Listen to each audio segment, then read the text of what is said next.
Our entire lives run on electricity, and if we're being honest here, no one's house has enough power outlets to keep everything running and charged.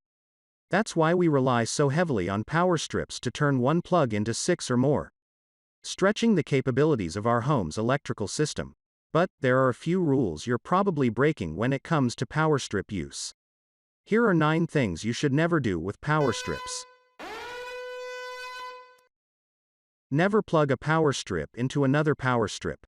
If your power strips don't reach quite far enough or you need some extra plugs, it's tempting to string multiple strips together, daisy chaining them by plugging one into the next.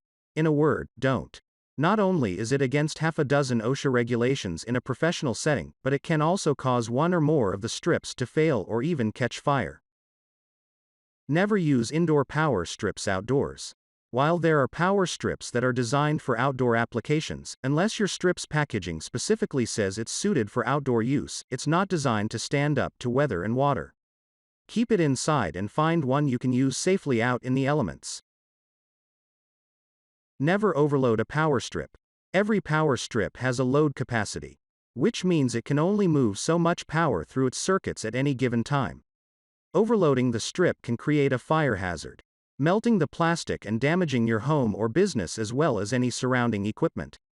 If you're worried about overloading a power strip, take the time to determine the amperage requirements of everything you're going to plug into it. Never put a power strip under a rug. As electricity moves, the electrons can generate heat. Normally, this isn't a problem, but if you put your power strip under a rug or in a tightly enclosed space, it can create a fire hazard. In addition, if you step on it or any attached power cables, you can damage them, which can create a shock and/or fire hazard. Never plug beauty tools into a power strip. Hairdryers, curling irons, straighteners, and other beauty tools all create heat and draw quite a bit of amperage to generate that heat. Power strips aren't designed to generate that kind of consistent high amperage.